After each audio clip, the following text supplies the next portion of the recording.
Então, para começar, antes de falarmos propriamente dito do tema do cristão e a cultura, vamos falar dos acontecimentos desses versículos que acabamos de ler. Você percebe que Paulo aqui ele está falando de uma forma repetida de alguns termos que era de conhecimento comum para os judeus daquela época.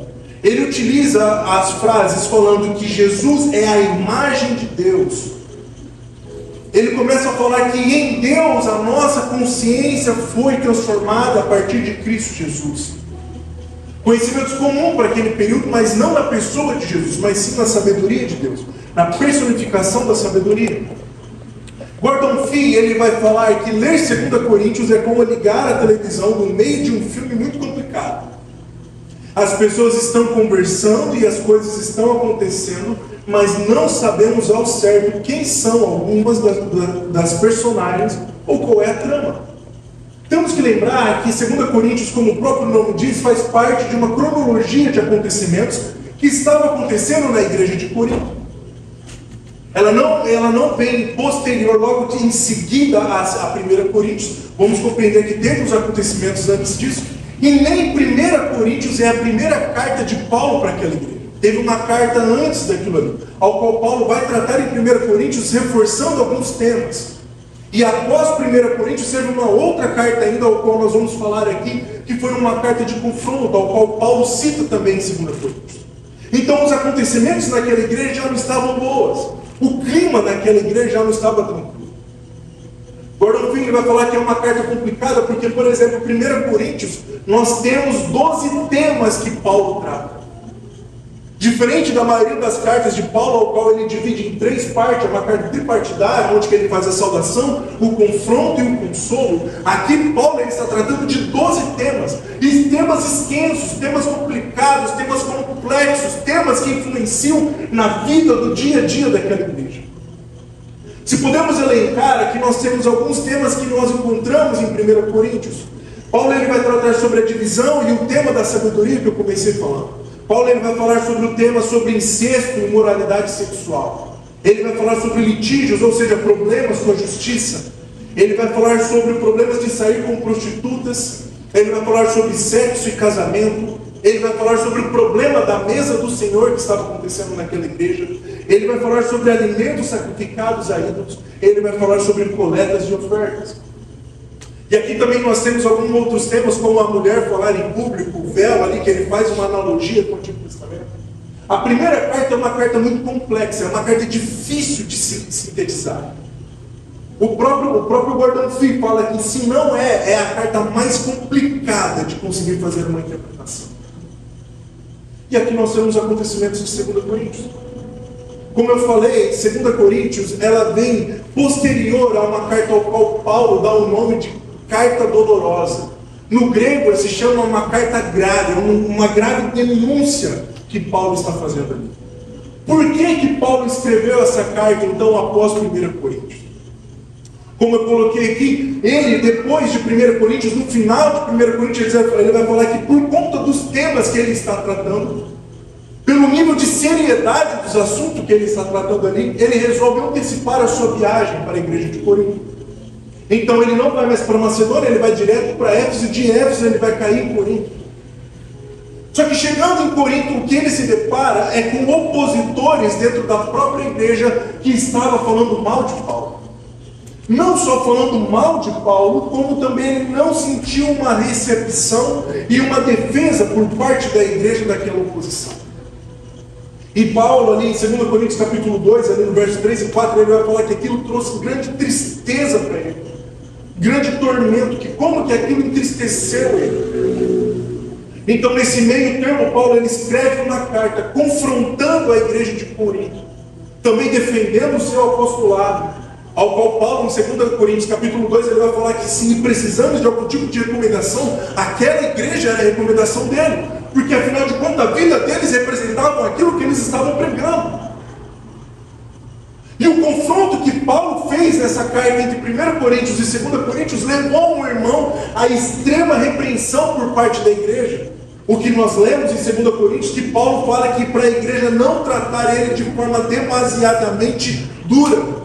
Porque se Paulo, ele mesmo perdoou esse opositor, a igreja também deveria fazer. Não era para tratar ele de forma muito dura. Ele não tinha mais nada que perdoar. Afinal de contas, Cristo perdoou todos os pecados. Então, fazendo uma breve linha do tempo dos acontecimentos até aqui, depois de 2 Coríntios foi o que eu falei.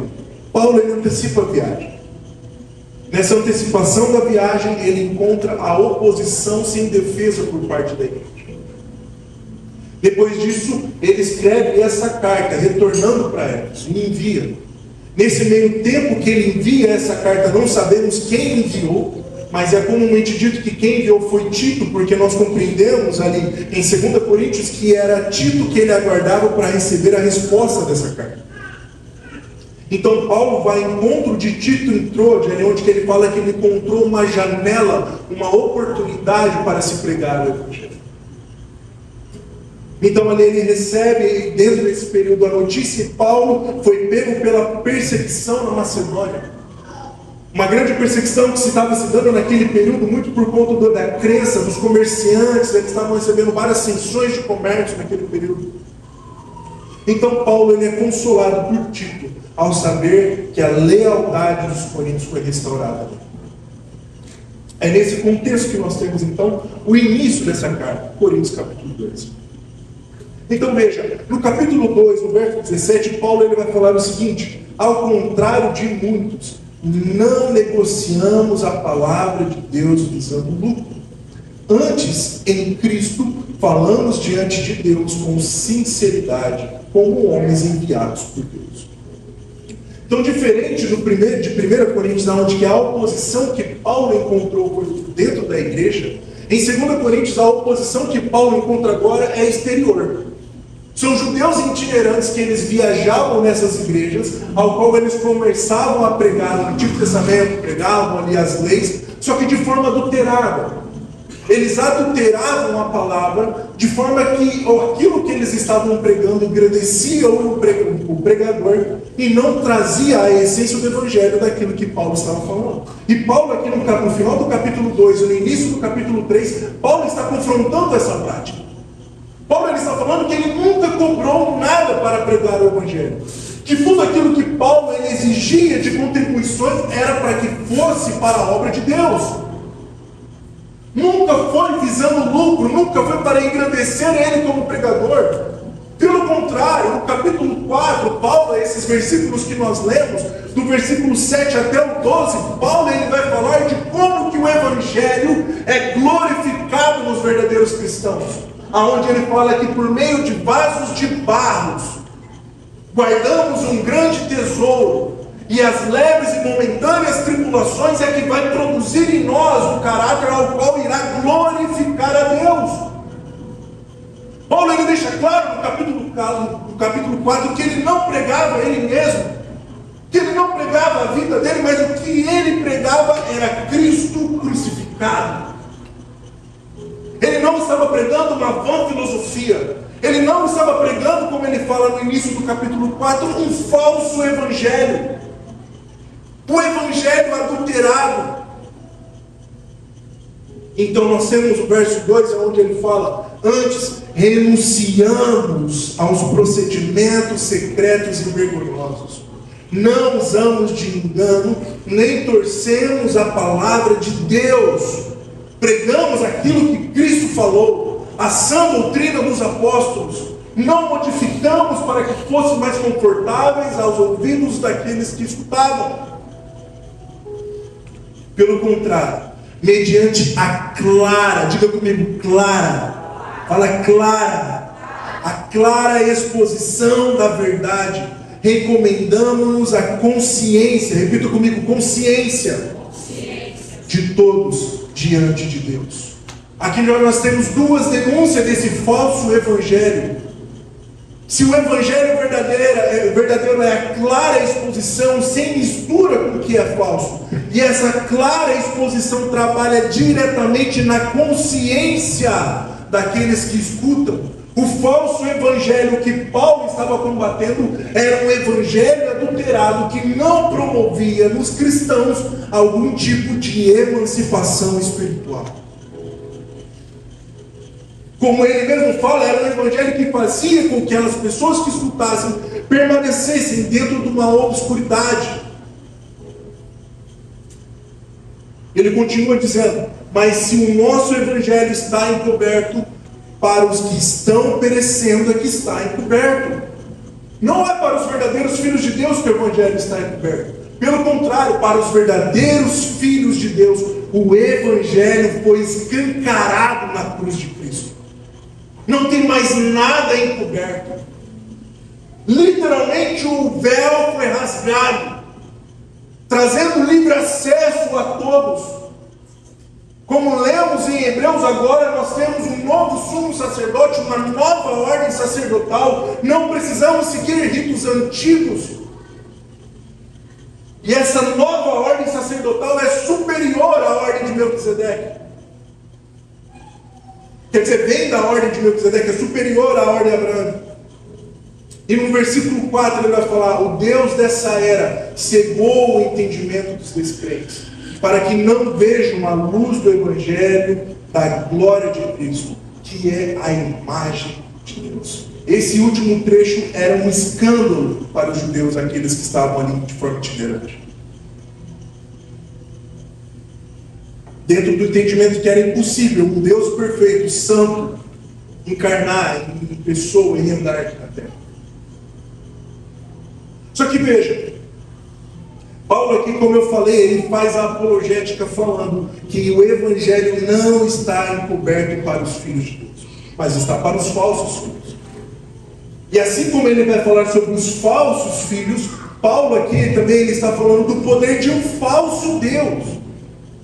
Assim como no Antigo Testamento lemos diversas vezes sobre esses falsos deuses, eles não eram divindades verdadeiras propriamente dito. E Paulo ele vai falar que a glória desses verdadeiros filhos vem através das provações, como vaso de barro que carrega um grande tesouro. Então, como que o cristão se relaciona com a cultura? Glorificando a Deus através da nossa vida comum. Repita comigo: glorificando a Deus através da nossa vida comum. Rafael, o que isso tem a ver com o que acabamos de ler? Se temos a clara consciência do que nós lemos, não corremos o risco de fazer uma interpretação errada das Escrituras. Quem está me escutando, diga amém. Não corremos o risco de ler esse versículo e interpretar de que alguma forma está acontecendo uma batalha cósmica no nosso mundo, aonde que existe um Deus verdadeiro e existe um Deus desse presente século.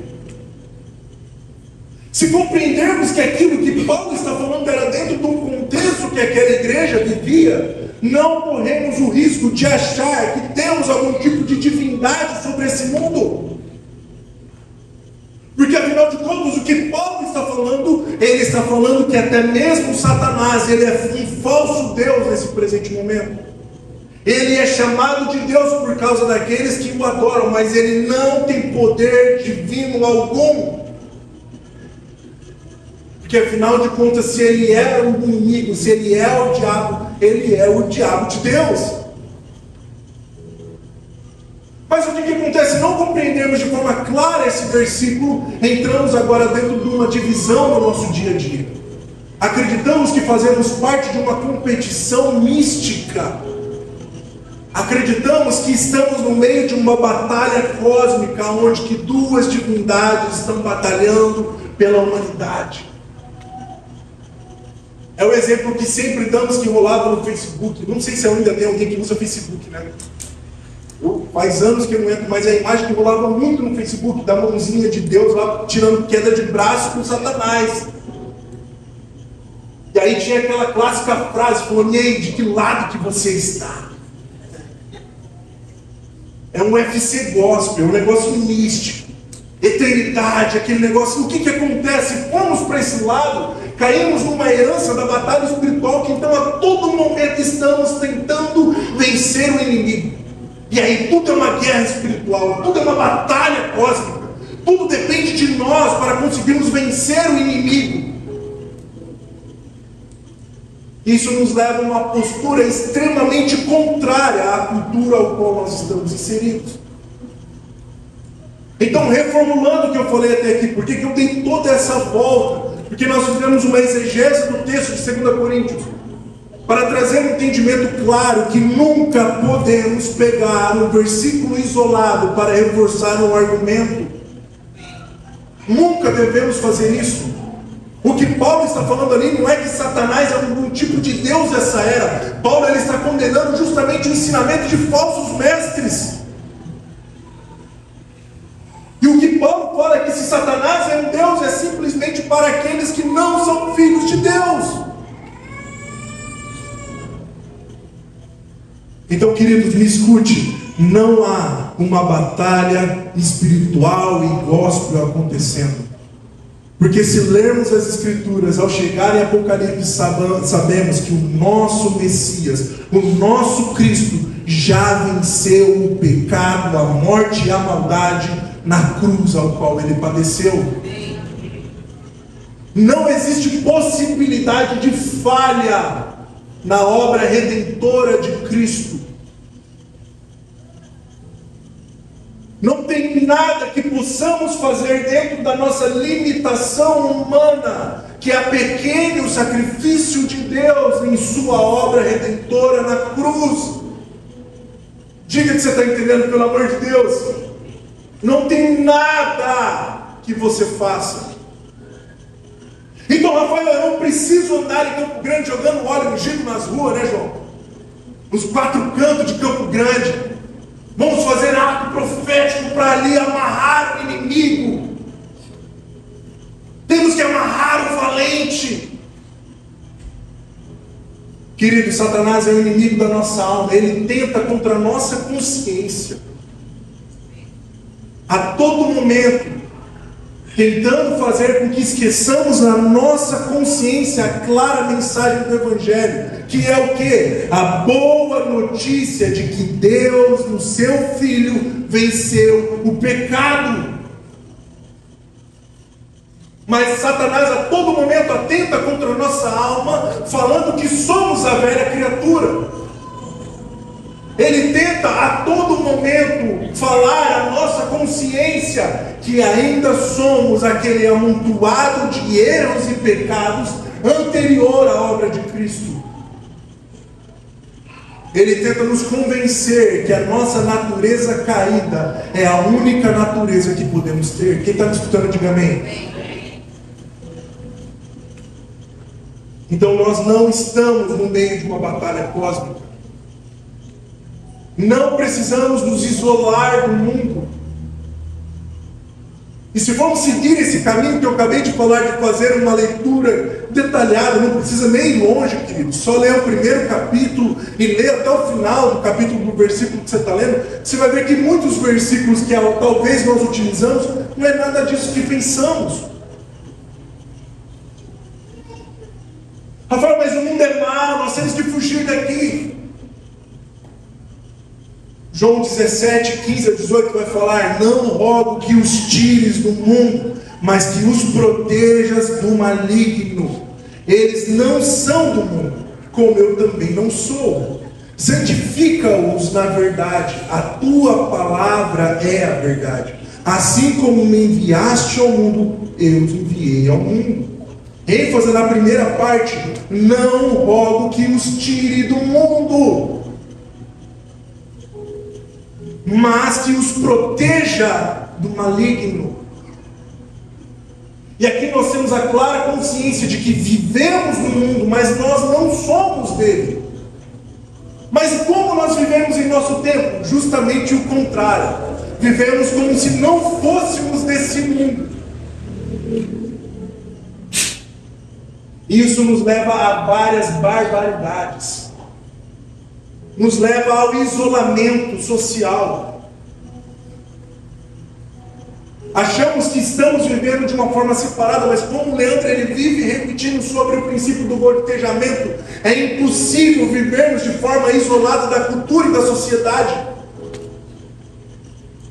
E se vivermos dessa forma, o que nós temos? A geração passada, de pais um pouco mais rígidos, que criaram os seus filhos completamente isolados do mundo, produziram cristãos dentro da sociedade ao qual não conseguem dialogar com ela. Temos indivíduos ao qual, dentro da sua comunidade, dentro da sociedade onde eles vivem, não conseguem desempenhar o papel de cidadão comum. E aí, quando essa pessoa entra na faculdade, ela é completamente excluída. Por causa da religião? Não.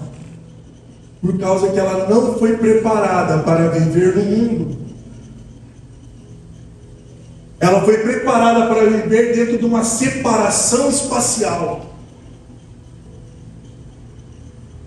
E isso só prejudica essa pessoa na sua formação. Veja, o entendimento de que o mundo criado provém do maligno levou os cristãos a uma posição escapista e agressiva em relação à cultura. Nessa posição, o cristão não consegue manifestar a glória de Deus ao mundo. Lembrando como que o cristão relaciona com a cultura? Manifestando a glória de Deus através da sua vida comum. Como que o cristão se relaciona com a cultura? Manifestando a glória de Deus através da sua vida comum. E o entendimento errado faz com que esses cristãos não consigam manifestar a glória de Deus. Pois não há diálogo com a cultura. O que se vê é um alvo a ser exorcizado ou um povo inferior a ser catequizado. Se não conseguimos dialogar com a cultura, se não conseguimos falar com a sociedade ao qual nós vivemos, às vezes tomamos esses dois opostos. Ou todo mundo que a gente se relaciona no trabalho, na faculdade, na empresa, dentro dos nossos círculos de amizades, encaramos como um alvo evangelístico. Não nos importamos com a vida daquela pessoa, não nos importamos com a história dela, não nos importamos com os valores que ela carrega, não nos importamos com a história e trajetória que ela tem. O que nós enxergamos é uma redução a um alvo a ser evangelizado. Ou nós tratamos como um povo inferior, falando a clássica frase de que eles ainda não entenderam. Não temos um pingo de misericórdia em nosso coração. Não vivemos de uma forma piedosa com a cultura e sociedade ao qual nós estamos inseridos. Michael Horton, ele vai falar no seu livro com esse mesmo tema, o cristão e a cultura, ele vai dizer: uma definição útil e abrangente de cultura para a nossa discussão pode ser a atividade humana que tem como objetivo o uso, o prazer e o enriquecimento da sociedade. Então o que é cultura, Rafael? É tudo do mais baixo até o mais alto. É a música, é o teatro, é a política, é o esporte, é a arte, é o cinema, é tudo que envolve o engajamento da cultura como um todo. E aí então ele continua dizendo: a pressão para justificar a arte, a ciência e a diversão em termos do seu valor espiritual, ou seja, o que nós temos por conta da velha religião, uma pressão de santificar ou até mesmo trazer um significado espiritual para a cultura, como ele mesmo fala, até mesmo a diversão, ou da sua utilidade para a utilidade evangelística, acaba prejudicando tanto o dom da criação quanto o dom do evangelho. Nesse processo, desvalorizando o primeiro, ou seja, o dom da criação, e distorcendo o segundo, ou seja, o dom do evangelho. Se temos então que viver em meio à cultura, o que o Horton está falando? Que antes da reforma protestante, isso que nós vivemos hoje veio muito por conta da reforma. Antes da reforma, o que nós temos é a arte ali dentro da cultura. Isso ali de alguma forma massacrava, inibia, sufocava o dom artístico, a criação como um todo. O próprio Schaeffer vai falar muito disso. O que nós temos antes da reforma é a arte ali tentando de alguma forma trazer significado por ela mesma. nosso dia, o que o filme fala, se não for evangelístico, é do capeta. É ou não é? Você está indo no cinema? Não é evangelístico, então é do mundo. Ei, querido, você está escutando música secular? Não é possível. Não é possível que você escute ali um tchon-tchu, sei lá. Não sei o nome das bandas. Eu só escuto Linkin Park. É Linkin Park, ele vai seguindo as mesmas músicas. Bon Jovi, eu amo pra caramba. System também é bom pra caramba. Então, se a sua música não for um gospel, nós acabamos ali de alguma forma sufocando o dom criativo. E como o Orton ele vai falar, também sacrificamos a segunda parte, que é o dom do evangelho. Então, se tem uma música secular que está estourada, o que os cristãos fazem? Faz a versão gospel. Vamos utilizar ela para a glória de Deus. Se você quer curtir a cultura, vamos curtir de uma forma que santifique a Deus. Isso prejudica o dom de criação, a arte que Deus nos deu para manifestar a beleza da criação, e prejudicamos o dom do evangelho. Porque quando o mundo lá fora enxerga o cristão tentando produzir aquilo que a arte fez, é isso que eu falei do filho do Tico, ele é uma vergonha dele. Então o Orton ele continua dizendo, uma definição útil e abrangente. Não, isso aqui eu já acabei de ler. Ele continua dizendo, por exemplo, a música cristã. Escute o que eu vou ler aqui. A música cristã é muitas vezes uma desculpa para artistas inferiores conseguirem vencer numa subcategoria cristã que imita o brilho e o glamour do entretenimento secular, inclusive com suas próprias cerimônias de premiação e o seu ambiente de superestrelato. Se a gente não pode então fazer sucesso na cultura e na sociedade, vamos criar uma cultura e sociedade gospel. Vamos produzir os nossos artistas gospels. Vamos produzir os nossos atores gospels. Vamos produzir agora os nossos escritores gospels. E vamos fazer tudo aquilo que a cultura faz, mas agora de uma maneira santa. E tudo isso vem do entendimento equivocado de uma batalha cósmica entre o bem e o mal. Não conseguimos compreender que se Deus é bom, tudo aquilo que Ele criou é bom. Pera aí, Rafael, você está indo para um lado muito legalista. Calma aí, a gente vai desenvolver isso daqui. A gente vai compreender um pouco mais a fundo. Então vamos lá. O não envolvimento com a cultura leva o cristão, dentro do seu tempo, a criar bolhas sociais. Assim, de forma artificial, tenta se reproduzir aquilo que se condena, com a desculpa de que é uma forma santificada de conviver com a temporalidade. Já que o mundo é mau, já que o mundo é do maligno, nós não podemos fugir do tempo que nascemos. Então vamos criar aqui agora a nossa bolha espiritual. Como ali o próprio Orton ele vai falar, um gueto gospel. E esse gueto gospel não consegue conversar com a cultura. Sempre usamos os mesmos exemplos aqui. É você conversar com uma pessoa que fala cheio de gírias. O que é pode pá? Mas é uma gíria, eu não sei o que é. Quando alguém está conversando e manda PPRT no WhatsApp, eu tenho uma confusão. O que é PPRT, cara? É o quê?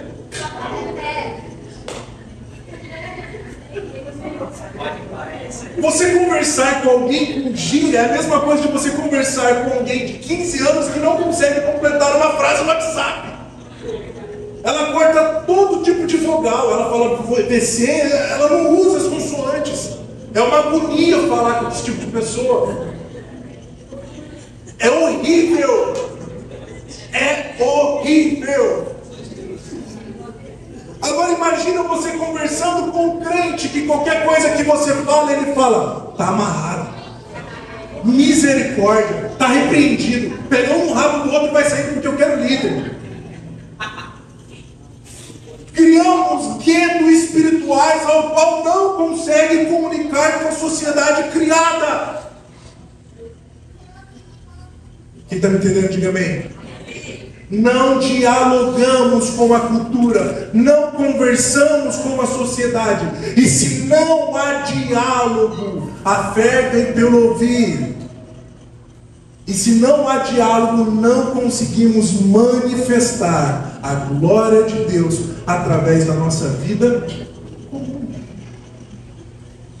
Porque ainda estamos com o entendimento de que o mundo é mau.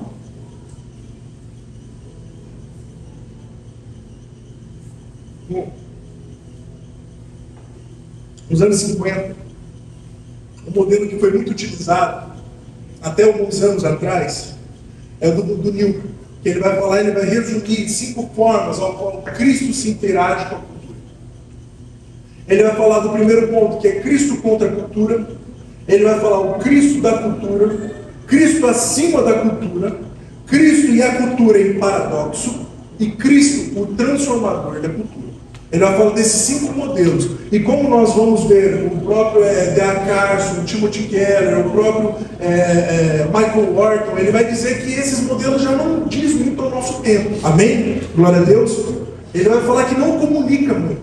Carson ele vai até um pouco mais longe no seu livro Cristo e a Cultura, uma releitura, onde ele vai dizer que no mínimo os modelos de Newberg ele é datado e no máximo é antibíblico. Então veja, mas até o próprio Carson vai falar que não perde o valor para conseguirmos compreender. Amém? Então, Cristo contra a cultura, o que é? É um modelo de afastamento. Essas definições que eu coloquei aqui, irmãos, é do Timothy Keller no seu livro Igreja Centrada. Amém? Lá no capítulo 16, quando ele vai falar sobre engajamento social. Ele vai falar que esse primeiro modelo, Cristo contra a cultura, é um modelo de afastamento ou rejeição cultural, um afastamento cultural, envolve um distanciamento em relação à cultura dominante e um mergulho profundo na comunidade da igreja. Exemplos históricos incluem figuras como Tertuliano e os próprios anabatistas. O que é esse primeiro modelo de relacionamento? É justamente o cristão dentro das suas próprias bolhas. É um modelo onde que interpretamos que Cristo é completamente inimigo da cultura. Isso faz com que os cristãos entrem dentro dos seus próprios guetos. Isso que nós falamos até agora.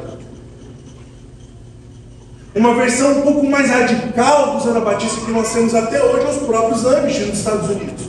Indivíduos que se isolam da sociedade, têm as suas próprias leis jurídicas, morais e espirituais. Não tem completo nenhum tipo de envolvimento com o mundo. Porque na visão desse modelo de cristão e a cultura, o mundo é mau. Ou seja, você não pode assistir televisão. Você não pode ir no cinema. Tatuagem é do diabo. Mulher não pode usar tanto tipo de roupa. Homens não podem cortar o cabelo. Os homens têm que ter barba. Um isolamento cultural e social de forma extrema. Quem está me entendendo, diga amém. O Horton, ele conclui, ele amarra esse primeiro ponto dizendo o seguinte: aqueles que assumem a posição de Cristo contra a cultura tendem a gloriar-se na natureza irracional da fé. Ou seja, da forma de pensar. Niebuhr argumenta que essa abordagem é marcada pelo legalismo e pela concentração na vontade própria, em vez de concentrar-se na obra graciosa de Deus. A suspeita do mundo natural. E o espírito que está no mundo, o espírito que está trabalhando diretamente no coração deles, muitas vezes tem destaque maior do que a obra do Pai e do Filho na redenção. Consequentemente, muitas vezes a Escritura é secundária em relação aos lampejos espirituais intuitivos. E há um certo nervosismo quanto a dizer que Deus só fala por meio de tinta e papel, água, pão e vinho. Esses são terrenos demasiadamente materiais. Ou seja, o mundo é mau, mas o âmbito do Espírito é bom. As coisas terrenas são inerentemente pecaminosas, enquanto coisas celestiais são inerentemente virtuosas. Como nós temos relatos aqui de falar que a gente prega muita Bíblia.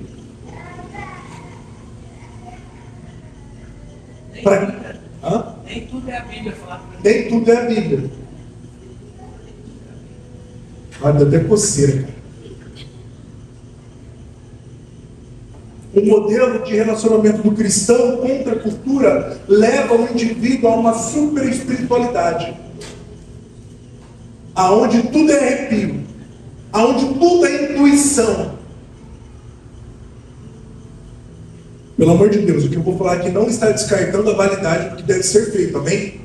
Mas é quando escutamos, vai mudar de emprego? Você já orou pedindo a confirmação de Deus?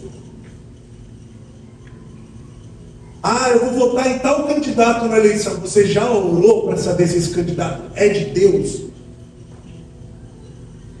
E aí nesse momento nós vemos ali os reformadores, os pastores e todo mundo dentro da tradição cristã olhando e olhando para a Bíblia e olhando para o indivíduo. Falando assim, caraca, você está com um manual na mão que vai dizer se o trabalho é de Deus ou não.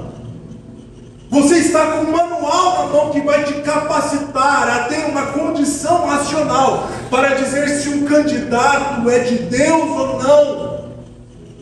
Mas você está dando vazão à sua intuição.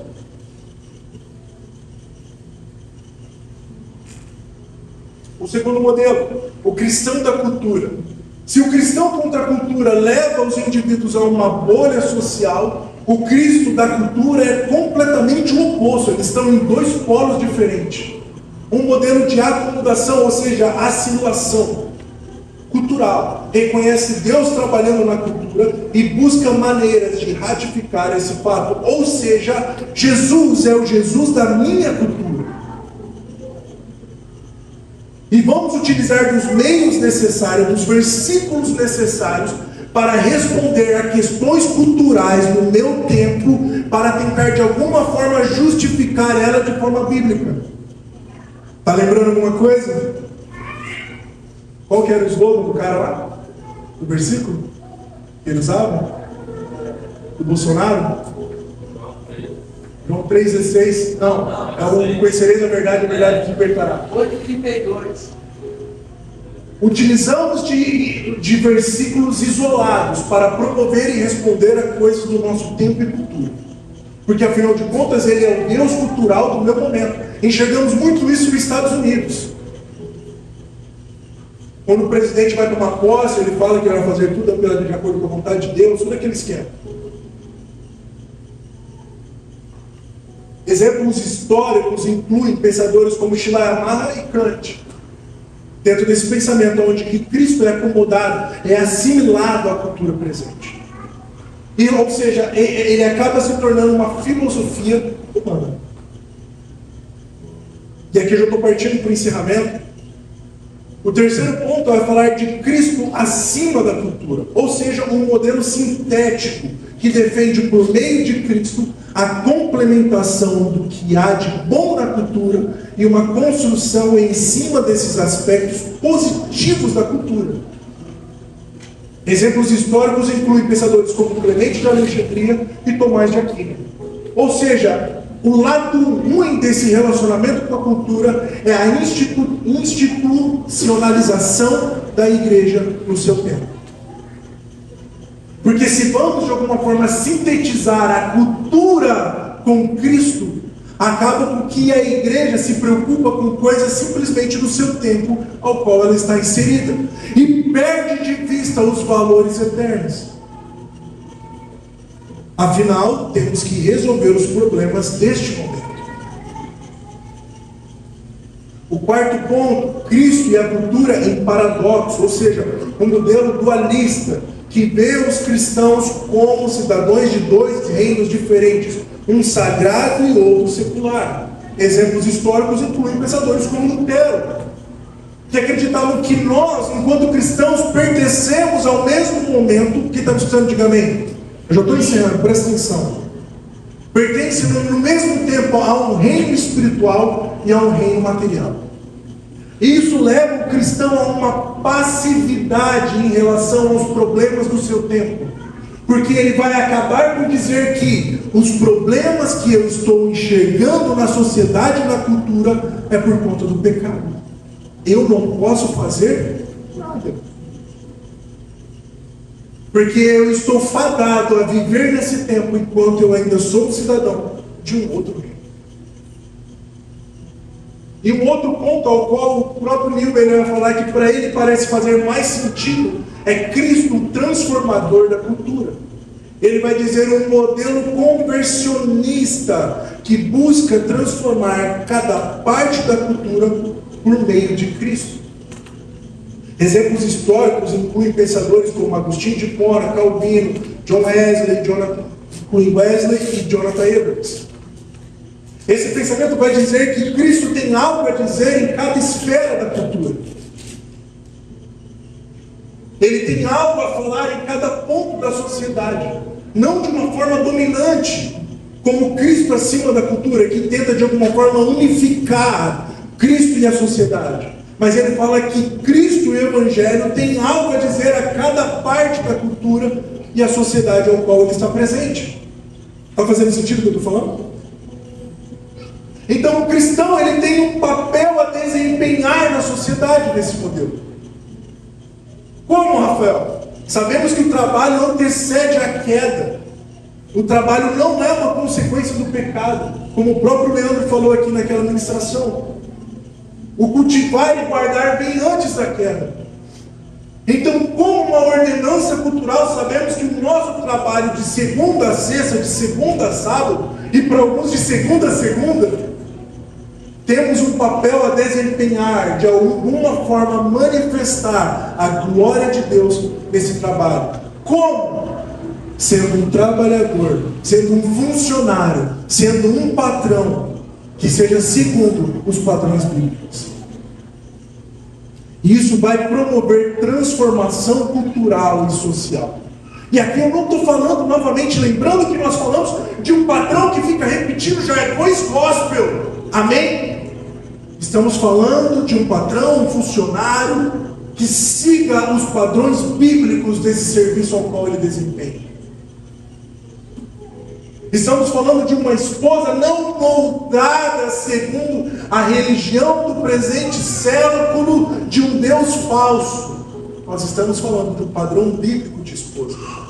Estamos falando de um padrão bíblico de marido, que não usa de forma de massacrar e extorquir a sua esposa a autoridade que foi dada a ele. Então veja, Orton ele vai dizer que os modelos de Newman eles têm alguns pontos fracos, como por exemplo, ele tende a ser reducionista, ao reducionismo. É por demais simplista colocar vários movimentos ou indivíduos em categorias nitidamente demarcadas. Porque claramente, em um momento nós estamos pensando de uma forma desse modelo, em outro momento estamos pensando de outro. Em um momento nós somos contra a cultura, em outro momento nós estamos tentando transformar a cultura, em outro momento acreditamos que Cristo está sobre a cultura, em outro momento acreditamos que estamos num paradoxo, dentro de um dualismo. Então Orton vai dizer que é muito simplista, não condiz com a realidade. O próprio Newman ele reconhece que é artificial, pois diante a complexidade da sociedade, fica logo evidente que nenhuma pessoa ou grupo jamais se conforma totalmente a um tipo. Então beleza, Rafael, a gente falou durante 45 minutos. E o que então é, como que o cristão deve se relacionar com a cultura? Vamos ler novamente. Glorificando, repita depois de mim, glorificando a Deus através da nossa vida comum. Como o cristão se relaciona com a cultura? glorificando a Deus através da nossa vida. Então, se podemos aplicar esse entendimento que nós estamos trazendo até agora aqui, normalmente, comumente é colocado dentro de 3 R's culturais, que é receber, rejeitar e redimir. Receber, rejeitar e redimir. O primeiro é receber, que é o quê? Reconhecer e valorizar os aspectos da cultura que refletem a verdade, a beleza e os valores de Deus. Queridos, vai assistir divertidamente. Pare de ser um crente chato que fica no Twitter, no Facebook, no Instagram falando mal de uma coisa que você nem assistiu. Reconheça a beleza e os valores daquilo que é cultural. Viva na sociedade. Reconheça a beleza do que é caminhar na sociedade ao qual você está inserido. Receba isso. Escute música, assista filmes. Vai em restaurantes, não fique tentando santificar tudo que você encontra. Porque não é o seu papel e da igreja santificar as coisas. Quem santificou e venceu o pecado foi Jesus Cristo na cruz. Não é o seu papel.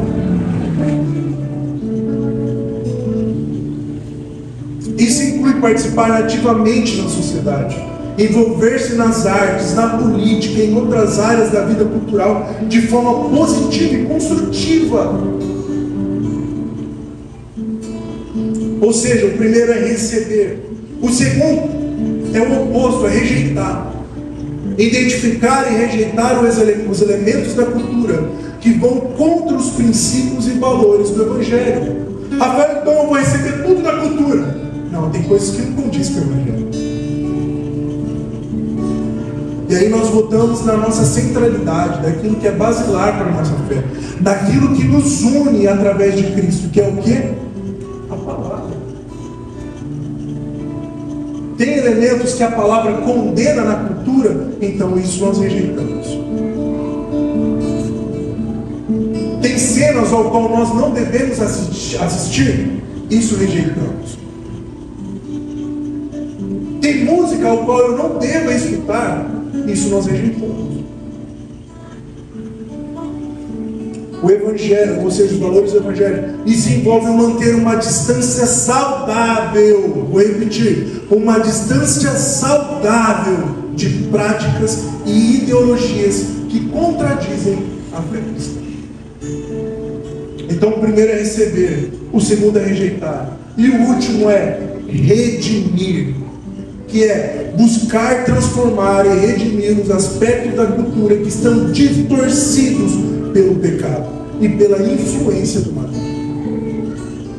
Isso pode ser feito através do testemunho cristão, ou seja, da nossa vida comum, das pessoas dentro do nosso trabalho, os nossos vizinhos enxergando como tratamos o nosso marido, os nossos filhos, os nossos netos, as pessoas dentro do nosso trabalho enxergando como lidamos com o nosso patrão, os nossos amigos do trabalho. E isso de alguma forma refletir o caráter restaurador de Cristo.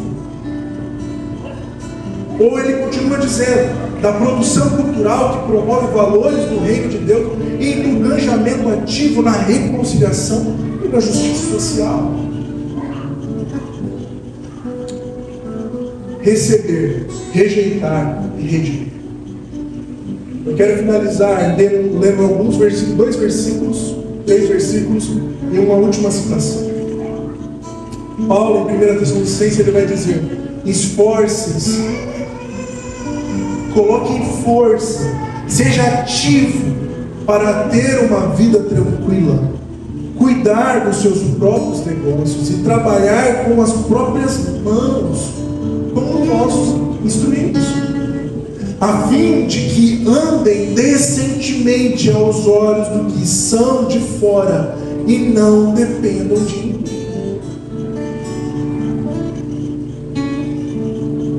Esforcem-se para ter uma vida tranquila. Viva a sua vida comum, queridos. Receba Receba no coração, nessa manhã, que você agrada ao Senhor em assistir um filme com a sua família, de passear no shopping com eles.